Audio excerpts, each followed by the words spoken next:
Welcome to this GCSE annotation of My Last Duchess by Robert Browning. To begin with, my advice to my students is always to use the title as the first place for analysis because it's something that's easy to remember. You get the list of them in your exam and you can quite often get a lot out of the title. So looking at the title, there are some questions just to consider for the initial analysis of it. Why is the personal pronoun of my used? Why is the adjective last used? And why is duchess used? And consider the implications of those three words.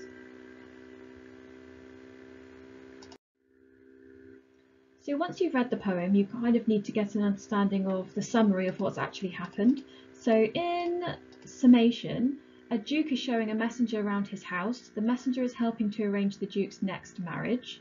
The duke refers to a portrait of his last wife.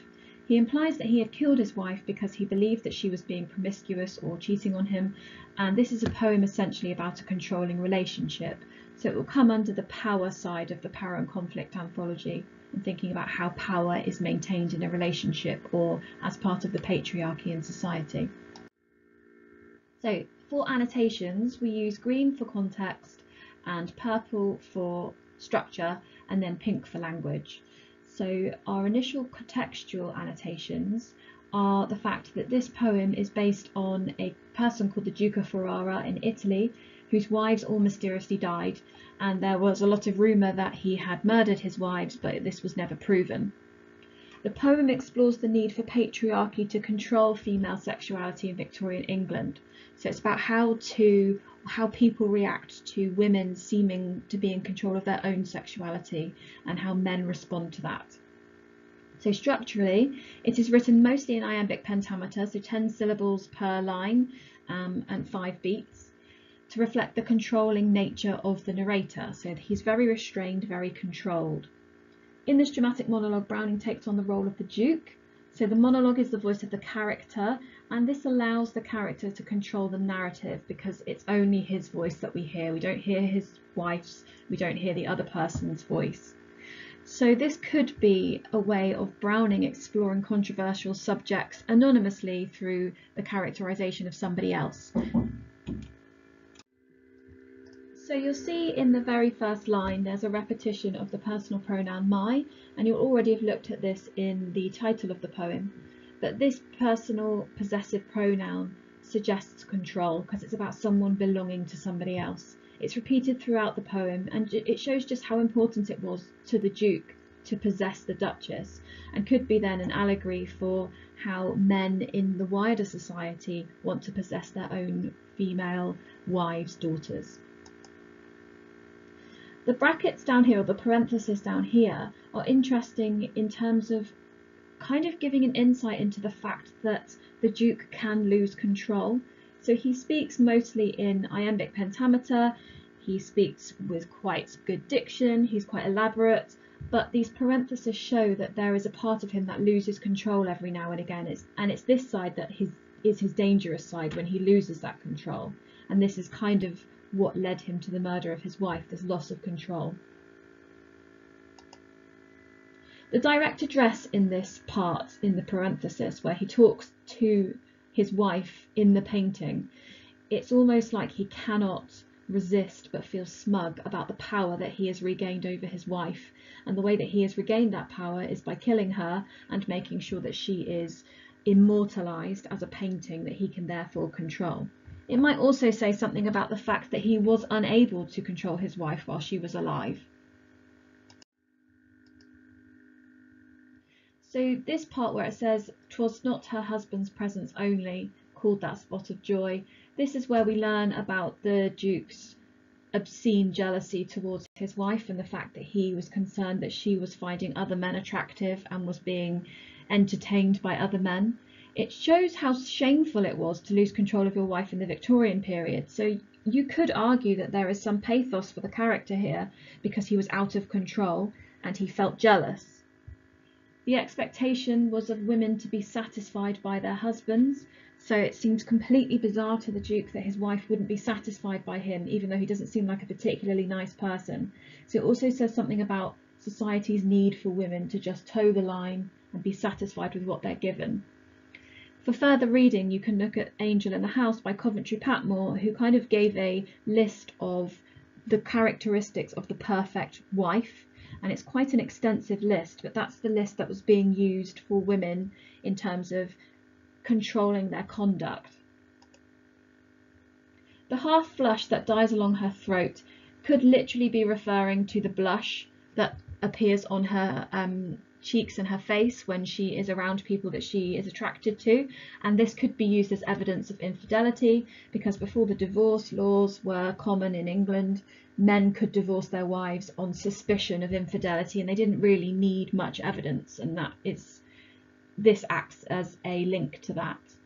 There is a semantic field of death here with the flush that dies along her throat, so the use of dies suggests murder, and obviously cutting along the throat would be a key objective if you were cutting along there. And the throat as well is an interesting use, because this is a sexualized part of a woman's body, especially in the Victorian period. So in Dracula, the vampire always goes to bite the female's throat, and quite often that's a weird juxtaposition between being sexual and being horrifying at the same time, and women quite often covered their throats as it was seen as sexualized. So it could, in a weird way, seem just that he cut the throat because that was the reason why he was so angry with her and the reason why he felt he needed to control her. Then he uses the metaphor, a heart, how shall I say, too soon made glad. This metaphor essentially means that he thinks his wife was too flirtatious and the Duchess was too easily impressed by other people. The hyphens and the rhetorical question, again, are used cleverly as part of the dramatic monologue to suggest that he isn't as in control as he thinks. So he kind of pretends to the person he's talking to that he stumbles on words and that he's actually just a normal human being. It could also suggest that he's frustrated and at this point he cannot think about how to put what's happened to him into words, similar to the parenthesis in the last part that we looked at.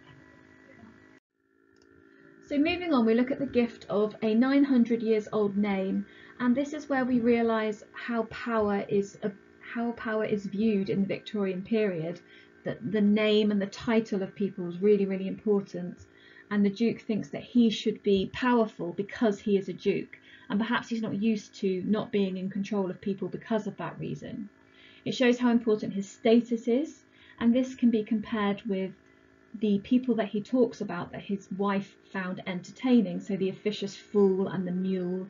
Those are quite lower class ways of describing people, so perhaps he is most frustrated with the fact that his wife was entertained by people who had a lower status than him.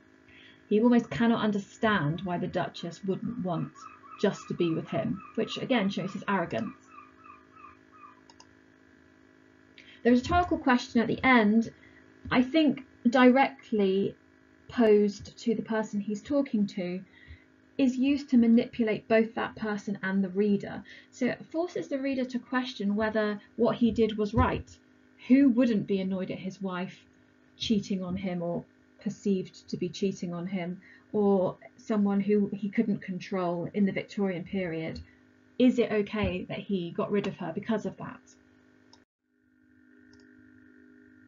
The use of dashes up here again are used to manipulate the listener, so this is a structural point, but the dashes could also suggest hesitation, but the Duke is not hesitant. So the way that he does this is used as a pretense to show that he isn't as in control as he thinks, so nobody will believe that he could possibly have committed the crimes that he is accused of, and this shows his power. The rhetorical question is similar to the one that we just looked at. It again questions whether what he did was right, and maybe questions the patriarchy, that women were subjected to punishment without really being tried fairly. So is this a critique of the patriarchy, or is this just an observation of the patriarchy? And then we've got I gave commands, then all smiles stopped together. So this is a euphemism for the fact that he committed murder. I think this is the time where we really do believe as readers that this is what's happened to the Duchess. The fact that he can give commands shows how powerful he is, and that he can just order people to kill somebody without really thinking about it. And the fact that he stopped her smiles is quite a depressing image, because it means not only did he kill her, but he killed her joy and managed to regain control of her. And I think the use of sibilance with smiles and stopped creates an insidious tone and shows how evil the Duke was. And then finally, the metaphor that we're left with, where the Duke walks past his statue and it's of Neptune taming the seahorse.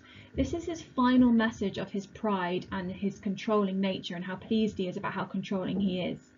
And as you may know, Neptune was the god of the sea, and the Duke sees himself as being as powerful as that god. And the woman is the seahorse in this case, and perhaps this has been chosen because women were designed to be broken in and to be controlled, almost to be taken where they wanted to by men, and they had no sort of self-direction. The use of the verb taming as well just adds to this. It's about his attitude towards his wife and that fact that he feels like he needs to control her.